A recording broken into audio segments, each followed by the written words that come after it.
আজকের গুরুত্বপূর্ণ আঞ্চলিক সংবাদে সবাইকে জানাই স্বাগতম। আজ হলো 18 জানুয়ারি রবিবার। আজকের সন্ধ্যার বরাক উপত্যকা তথা আসাম এবং দেশের গুরুত্বপূর্ণ বিশেষ বিশেষ খবর হলো, আজ সকালে এক মর্মান্তিক সড়ক দুর্ঘটনায় কেঁপে উঠল শিলচর কালাইন রোড এলাকা। আর্টিকা অটোর মুখোমুখি, মৃত্যুর সঙ্গে পাঞ্জা লড়ছেন 3 জন। হাইলাকান্দি বিধানসভা জনসংযোগ অভিযান জোরদার, মানুষের পাশে বিশ্বজিৎ কৈরি। কাটিগড়া থেকে গ্রেফতার এসসি মোর্চার প্রাক্তন সভাপতি পুলক দাস। 2 দিনের পুলিশ রিমান্ড, রাজনৈতিক পরিচয় ঘিরে চাঞ্চল্য, উদ্ধার 1200 বোতল নিষিদ্ধ কফ সিরাপ। মনরেগা প্রকল্পের বাস্তবায়নে অনিয়মের অভিযোগ দুর্লভচূড়ায়, প্রকল্প বন্ধ করা হবে বললেন জিপি সভাপতি। ছত্তিশগড়ে নিরাপত্তা বাহিনীর অভিযানে নিকেশ 2 মাওবাদী, চলছে জোরদার তল্লাশি। নগেন্দ্রনগরে 6 মহিলার নামে ভুয়ো গ্রুপ তৈরি করে ব্যাংক ঋণ নিয়ে প্রতারণার অভিযোগ, রাতাবাড়ি থানায় মামলা ভুক্তভোগীদের। পয়লাপুল থেকে নিখোঁজ গৃহবধূ। কাটিগড়ার রোগীদের মধ্যে মুখ্যমন্ত্রী ত্রাণ তহবিলের চেক বিতরণ করলেন বিধায়ক খলিল। আসাম বিশ্ববিদ্যালয়ের 23তম সমাবর্তন আগামীকাল সোমবার থেকে শুরু। আইজিপি মহন্ত ও মহিন্দ্র গ্রুপের চেয়ারম্যানকে সাম্মানিক ডিলিট। শিলচরের 77টি স্থানে সিসি ক্যামেরা লাগাচ্ছে পৌর নিগম। ডিসেম্বর বিপর্যয়, 22.2 কোটি টাকা জরিমানা ইন্ডিগোকে। এবং সর্বশেষ খবরটি হলো, কংগ্রেসে ভাঙ্গন, 25 কর্মী বিজেপিতে। এবারে শুনুন বিস্তারিত খবর। আজ সকালে এক মর্মান্তিক সড়ক দুর্ঘটনায় কেঁপে উঠল শিলচর কালাইন রোড এলাকা। হিয়ারপার পেট্রোল পাম্প সংলগ্ন স্থানে একটি মারুতি আর্টিকা গাড়ি ও একটি অটোর মুখোমুখি সংঘর্ষ হয়। প্রবল ধাক্কায় দুটি গাড়ি দুমড়ে মুচড়ে যায়। দুর্ঘটনায় 3 জন গুরুতর আহত হন। প্রত্যক্ষদর্শীদের মতে আহতদের অবস্থা আশঙ্কাজনক এবং মৃত্যুর সঙ্গে পাঞ্জা লড়ছেন তারা। পরবর্তী খবর, হাইলাকান্দি বিধানসভা জনসংযোগ অভিযান জোরদার, মানুষের পাশে বিশ্বজিৎ কৈরি। হাইলাকান্দি বিধানসভা সমষ্টিতে নির্বাচনী প্রার্থী হিসাবে আত্মপ্রকাশের প্রস্তুতি জোরদার করেছেন ভারতীয় জনতা পার্টির মনোনয়ন প্রত্যাশী যুবনেতা বিশ্বজিৎ কৈরি। মহাদেবপুর থেকে শুরু করে রামনাথপুর পর্যন্ত বিস্তীর্ণ হাইলাকান্দি বিধানসভা সমষ্টি জুড়ে তিনি চালাচ্ছেন ব্যাপক জনসংযোগ অভিযান। জনসংযোগ অভিযানের সময় বিশ্বজিৎ কৈরি সমতল এলাকা থেকে শুরু করে দুর্গম পাহাড়ি অঞ্চল পর্যন্ত ঘুরে সাধারণ মানুষের সঙ্গে সরাসরি মত বিনিময় করছেন। স্থানীয়দের বিভিন্ন সমস্যা, অভাব, অভিযোগ ও প্রয়োজনের খোঁজখবর নেন, যা মানুষকে স্পষ্ট করে বোঝায় যে এই যুবনেতা কেবল নির্বাচনী অঙ্কে নয়, বরং মানুষের জীবনের বাস্তব সমস্যার সঙ্গে সংযুক্ত। এছাড়াও তিনি গেন্ডাচড়া, গারতপুঞ্জি, তেলগাতাপুঞ্জি, গুটগুটি, গারতপুঞ্জি, গেন্ডাছড়া, মহাদেবপুর, রামনাথপুর, রূপাছড়া, সোনাচড়া, দলাইমলাই, রাঙ্গাবাগ, কালীনগর, উত্তর কাঞ্চনপুর সহ একাধিক প্রত্যন্ত অঞ্চলে পৌঁছেছেন। এই সফরের প্রতিটি স্থানে স্থানীয় জনগণ স্বতঃস্ফূর্তভাবে সমর্থন জানিয়েছেন, যা তাকে যথেষ্ট উৎসাহিত করেছে। সংবাদ মাধ্যমের সঙ্গে আলাপচারিতায় বিশ্বজিৎ কৈরি বলেন, আমি সব সময় সাধারণ মানুষের পাশে থাকতে চাই। তাদের সমস্যা নিজ চোখে দেখার মাধ্যমে সমাধানের পথ খোঁজা আমার মূল লক্ষ্য। মানুষের ভালোবাসা ও সমর্থন আমাকে আরও দায়িত্বশীল করে তুলেছে। উল্লেখ্য, হাইলাকান্দি বিধানসভা আসনে বিজেপির মনোনয়ন প্রার্থীর তালিকায় বিশ্বজিৎ কৈরি ইতিমধ্যেই নিজের অবস্থান দৃঢ় করার চেষ্টা করছেন। তিনি আশ্বস্ত করেছেন, দল তাকে মনোনয়ন দিলে এবং বিধায়ক নির্বাচিত হলে তিনি দীর্ঘদিনের বন্যা সমস্যার স্থায়ী সমাধান, উন্নত স্বাস্থ্য পরিষেবা এবং যুব সমাজের জন্য কর্মসংস্থান সৃষ্টিকে সর্বাধিক অগ্রাধিকার দেবেন। এই জনসংযোগ অভিযানে উপস্থিত ছিলেন ইন্দ্রজিৎ রায়, শিবা তৈরি, রামরাজ রবি দাস ও বাপ্পু কৈরি প্রমুখ। স্থানীয়দের বক্তব্য অনুযায়ী বিশ্বজিৎ কৈরির এই উদ্যোগ এলাকার সার্বিক উন্নয়নের নতুন দিশা দেখাবে এবং যুব সমাজের জন্য অনুপ্রেরণা হিসেবে কাজ করবে। পরবর্তী খবর, এমজি এনআরআইজিএস প্রকল্পের নামে গ্রাম পঞ্চায়েত স্তরে সংগঠিত হচ্ছে ব্যাপক অনিয়ম। দুর্লভচূড়া উন্নয়ন খণ্ডের একাধিক জিপিতে প্রকল্প স্তরে তথ্যফলক না লাগিয়েই শ্রমের বিপরীতে যান্ত্রিক পদ্ধতির প্রয়োগে চলছে সরকারি বরাদ্দ নিয়ে তুগলকি কাণ্ড। অভিযোগ উঠেছে দুর্লভচূড়া গ্রাম পঞ্চায়েতের ভেটার বন সড়ক থেকে বংশীধর লোহারের বাড়ি পর্যন্ত মাটি বোরাটির মাধ্যমে বাঁধ তথা সড়ক তৈরির নামে প্রায় 9 লক্ষ টাকা মঞ্জুর হয়েছিল 2024-25 অর্থ বছরে, কিন্তু তৎকালীন সময়ে প্রকল্পস্থলে সামান্য কাজ করেই বরাদ্দের কিছু টাকা তুলে নেওয়া হয় ভুয়ো জব কার্ড শ্রমিকের নামে এমআর জমা দিয়ে। পরবর্তীতে প্রকল্পের কাজ বন্ধ করে দেওয়া হয়। বর্তমানে নতুন পঞ্চায়েত গঠন হওয়ার পর পুনরায় ওই প্রকল্পের কাজে হাত পড়ে নবগঠিত পঞ্চায়েত বডির। তারাও পূর্বের মতো প্রকল্পস্থলে যান্ত্রিক পদ্ধতি কাজে লাগিয়ে লাগোয়া জমি থেকে মাটি কেটে ভরাট করে প্রকল্পস্থলের কিছু অংশ বিপরীতে পুনরায় জব কার্ডের শ্রমিকের নামে তুলে নেন লক্ষাধিক টাকা, এমনটাই অভিযোগ। এদিকে স্থানীয়দের অভিযোগ, কর্তৃপক্ষ বাঁধ তথা সড়কের পরিসর 10 হাতের বদলে মাত্র 4 হাত রাখছে, যা দিয়ে জনগণের চলাচল অসম্ভব। অন্যদিকে শুকনোর মরশুম চলে যাচ্ছে, আগ বাড়ছে না কাজ। এ অবস্থায় বৃষ্টি নামলে সড়ক দিয়ে চলাচল মুশকিল হবে, দুর্ভোগের মুখে পড়তে হবে জনগণকে। এভাবেই শূন্য সহনশীলতার সরকারের আমলে মনরেগা প্রকল্পের বাস্তবায়নের নামে সংগঠিত হচ্ছে 900। বলা বাহুল্য, সরকার প্রকল্পের 900 রুখতে একের পর এক নীতি নিয়ম জারি করলেও 900 কোনোভাবেই আটকাতে পারছে না। এদিকে বিষয়টি নিয়ে দুর্লভচূড়া জিপির দ্বিতীয়বার নির্বাচিত সভাপতি দেবকুমার কুর্মীকে প্রশ্ন করলে তিনি অভিযোগ খণ্ডন করেন। বলেন, দুর্লভচূড়া চা বাগান কর্তৃপক্ষ যেহেতু 4 হাত জমি প্রকল্পের জন্য মুক্ত করে দিয়েছেন, এ অবস্থায় 10 হাতের সড়ক বা বাঁধ কী করে হবে? ফলে জনগণের যখন অসহযোগিতা রয়েছে, প্রকল্পের বাস্তবায়ন কাজ বন্ধ করে দেওয়ার সিদ্ধান্ত নেওয়া হয়েছে। উপর থেকে নিত্যদিন সরকারের পক্ষ থেকে জারি হচ্ছে নতুন নীতি নির্দেশিকা। ফলে এভাবে প্রকল্পের কাজ এগিয়ে নিয়ে যাওয়া মুশকিল হবে বলে মন্তব্য করেন জিপি সভাপতি। পরবর্তী খবর, নগেন্দ্রনগরে 6 মহিলার নামে ভুয়ো গ্রুপ তৈরি করে ব্যাংক ঋণ নিয়ে প্রতারণার অভিযোগ। আসাম গ্রামীণ ব্যাংকের বাজারঘাট শাখার বিরুদ্ধে সনবিল নগেন্দ্রনগরে আর্থিক প্রতারণার অভিযোগ উঠেছে। গ্রুপ লোনের নামে দুস্থ ও অসহায় মহিলাদের ব্যবহার করে লক্ষাধিক টাকা আত্মসাতের অভিযোগে তীব্র চাঞ্চল্য ছড়িয়েছে পুরো এলাকায়। অভিযোগ মতে 2022 সালে 6 জন মহিলার নামে মোট 1,80,000 টাকা ঋণ দেখানো হয়, কিন্তু ভুক্তভোগীদের দাবি তাদের অজ্ঞাতসারেই এই ঋণের টাকা ব্যাংক থেকে উঠানো হয়েছে। ভুক্তভোগী মহিলারা হলেন শিপ্রা দাস, সুপ্রভা দাস, সাগরিকা দাস, অন্তনা দাস, তরুলতা দাস ও বেবি নমশূদ্র।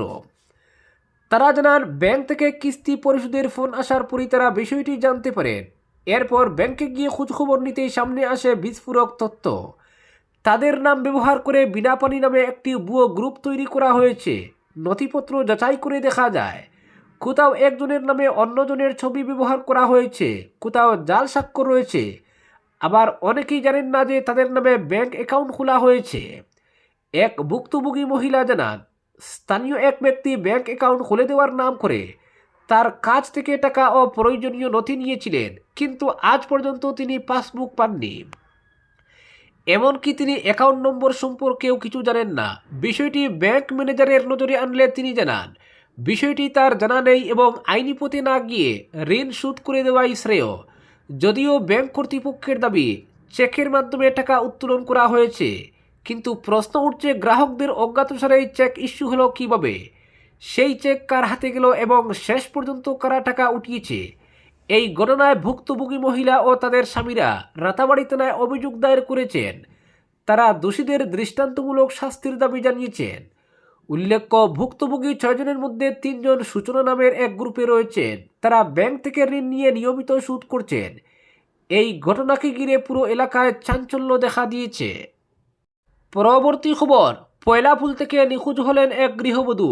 পয়লাপুলের হরেরাম সিংয়ের স্ত্রী সুনিতা সিং শুক্রবার সকালে তার মেয়েকে ইমানুয়েল ইংলিশ স্কুলে পৌঁছে দিতে ঘর থেকে বেরিয়েছিলেন। তারপর থেকেই তার কোনো খোঁজ পাওয়া যাচ্ছে না। বেলা 11টা পর্যন্ত তার মোবাইল সুইচ অন ছিল।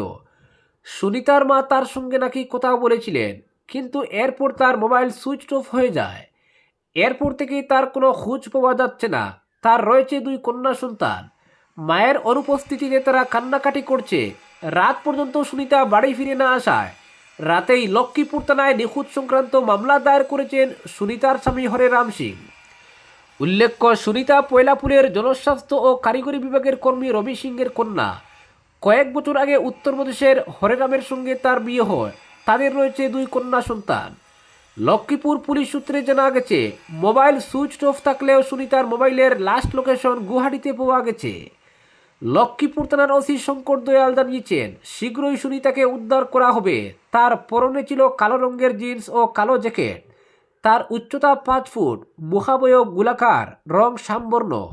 যদি কেউ তার সন্ধান পেয়ে থাকেন তবে লক্ষ্মীপুর থানা অথবা 6900980438 অথবা 9101104058 ফোন নম্বরে যোগাযোগ করার অনুরোধ জানিয়েছেন সুনিতার স্বামী হরেরাম সিং এবং তার পিতা রবি সিং। পরবর্তী খবর, নিষিদ্ধ কফ সিরাপ পাচার চক্রের সঙ্গে জড়িত থাকার অভিযোগে পুলিশের হাতে আটক হয়েছে পশ্চিম কাটিগড়ার পুলক দাস নামের এক যুবক। ধৃত যুবক বিজেপির পশ্চিম কাটিগড়া এসসি মোর্চার প্রাক্তন মণ্ডল সভাপতি। বৃহস্পতিবার গভীর রাতে পশ্চিম কাটিগড়ার তালকর গ্রান্টে অভিযান চালিয়ে শিলচর সদর থানার পুলিশ পুলক দাসকে আটক করেছে। গোপন সূত্রের খবরের ভিত্তিতে বৃহস্পতিবার ভোরে শিলচরের রাধামাধব রোডে অবস্থিত একটি ট্রান্সপোর্ট সংস্থার গোডাউন বিনায়ক রোডওয়েজে হানা দেয় পুলিশ। পুলিশ সূত্রে জানা গেছে, গুজরাট থেকে গুয়াহাটি হয়ে শিলচরে এনে সেখান থেকে বাংলাদেশে পাচারের উদ্দেশ্যে নিষিদ্ধ কফ সিরাপ এখানে মজুত করা হয়েছিল। এই অভিযানে গোডাউন থেকে 10টি কার্টনে মোট 1200 বোতল নিষিদ্ধ কফ সিরাপ বাজেয়াপ্ত করে পুলিশ। ঘটনার তদন্তে নেমে পুলিশ জানতে পারে, নিষিদ্ধ কফ সিরাপগুলি ভুয়ো ঠিকানায় পাঠানো হলে কনসাইনমেন্টের কাগজে কাচারের একটি মোবাইল নম্বরের উল্লেখ ছিল।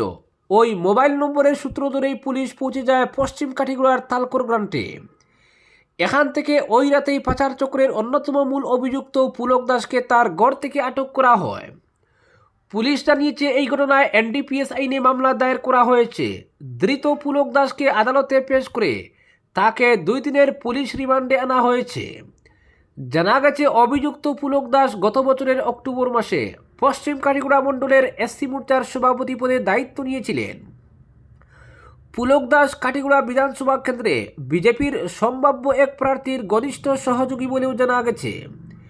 এদিকে জেলা বিজেপি এসসি মোর্চার সভাপতি স্বপন শুক্লবৈদ্য জানিয়েছেন, ধৃত পুলক দাস বর্তমানে পশ্চিম কাটিগড়ার এসসি মোর্চার সভাপতি নন। কয়েকদিন আগে তার স্থলে অন্য একজনকে দায়িত্ব দেওয়া হয়েছে।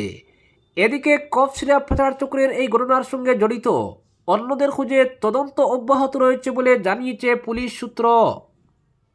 পরবর্তী খবর, আসাম বিশ্ববিদ্যালয়ের 23তম সমাবর্তন আগামীকাল 19 তারিখ থেকে 21 জানুয়ারি আয়োজিত হচ্ছে।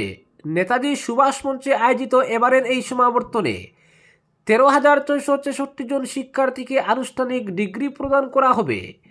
এবার ডিগ্রি প্রদান করা হবে 2025 সালের ডিলিট, পিএইচডি, এমফিল, স্নাতকোত্তর ও সুসংহত পাঠ্যক্রম ও 2024 সালের স্নাতক উত্তীর্ণদের।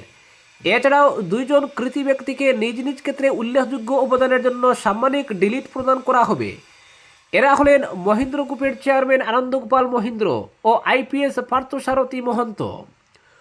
প্রথম দিন অর্থাৎ আগামীকাল 19 জানুয়ারি বেলা 11:30টায় এই বিশাল কর্মযজ্ঞের সূচনা হবে।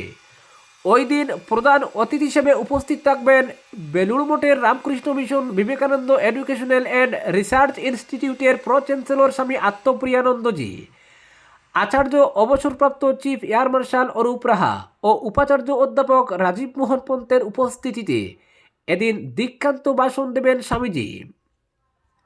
20 জানুয়ারি বেলা 12:30টায় শুরু হবে দ্বিতীয় দিনের কার্যক্রম। এদিন প্রধান অতিথি হিসেবে দীক্ষান্ত ভাষণ দেবেন অশোক লেইল্যান্ডের senior vice president Krishnan Sadagopan. তৃতীয় দিন অর্থাৎ 21 জানুয়ারি বেলা 12:30টায় শুরু হবে সমাবর্তনের শেষ কার্যক্রম। এতে প্রধান অতিথি হিসেবে উপস্থিত থাকবেন প্রাক্তন সেনা প্রধান মনোজ মুকুন্দ নারাবানে। তিনি এদিন দীক্ষান্ত ভাষণ দেবেন। 3 দিনই অনুষ্ঠানে উপস্থিত থাকবেন নিবন্ধক ডক্টর প্রদোষ কিরণ নাথ, পরীক্ষা নিয়ন্ত্রক সুপ্রবীর দত্ত রায় সহ বিভিন্ন স্কুলের ডিনরা। পরবর্তী খবর, কংগ্রেসে ভাঙ্গন, 25 কর্মী বিজেপিতে। দরাই জেলায় কংগ্রেসে ভাঙ্গন অব্যাহত। বড়জেলেঙ্গা মণ্ডলের অন্তর্গত আইরংমরা গ্রাম পঞ্চায়েতের রাজুবাড়ি অঞ্চল থেকে একযোগে 25 জন কংগ্রেস কর্মী সমর্থক আনুষ্ঠানিকভাবে ভারতীয় জনতা পার্টিতে যোগদান করলেন। এই যোগদানকে কেন্দ্র করে দলাইয়ের রাজনৈতিক মহলে নতুন করে চর্চা শুরু হয়েছে। ভারতীয় জনতা পার্টির বড়জেলেঙ্গা মণ্ডল কার্যালয়ে আয়োজিত এক যোগদান সভার মাধ্যমে কংগ্রেস ত্যাগ করে গেরুয়া দলে ভিড়েন এসব কংগ্রেস কর্মী সমর্থক। তাদের দলে স্বাগত জানান বিজেপি নেতৃত্ব। যোগদানকারীদের মধ্যে উল্লেখযোগ্য ছিলেন ৭৫ বছর বয়সী প্রবীণ কংগ্রেস কর্মী দনবীর সিংহ। তিনি দীর্ঘদিন কংগ্রেসের সঙ্গে যুক্ত ছিলেন। এদিন বিজেপিতে যোগ দিয়ে দনবীর সিংহ বলেন, কেন্দ্র ও রাজ্যে বর্তমান বিজেপি সরকার যেভাবে সাধারণ মানুষের কল্যাণে নিরলসভাবে কাজ করে চলেছে তাতে আমি গভীরভাবে প্রভাবিত। বিশেষ করে ধলাই বিধানসভার বর্তমান বিধায়ক নিহার রঞ্জন দাস যেভাবে গরিব দুঃখী অসহায় মানুষের পাশে দাঁড়াচ্ছেন তা সত্যি প্রশংসনীয়। দনবী আরও বলেন, আমি সারা জীবন কংগ্রেসকে ভোট দিয়েছি, কিন্তু তাতে আমাদের কোনো উন্নতি হয়নি, বরং কংগ্রেস আমাদের বঞ্চিত করে রেখেছে। 1 বছরের মধ্যেই নিহার রঞ্জন দাস যেভাবে উন্নয়নমূলক কাজ করে চলেছেন তা আমাদের আশার আলো দেখিয়েছে। সে কারণেই আমি ও আমার সঙ্গীরা বিজেপিতে যোগ দেওয়ার সিদ্ধান্ত নিয়েছি। এদিকে নবাগতদের বিজেপিতে স্বাগত জানিয়ে বড়জেলেঙ্গা মণ্ডল সভাপতি অজয় দেব বলেন, রাজুবাড়ি অঞ্চলে এই যোগদানের ফলে বিজেপি আরও শক্তিশালী হলো। মানুষের আস্থা এখন বিজেপির উপর রয়েছে। আজকের বিশেষ সংবাদ এখানেই সমাপ্ত।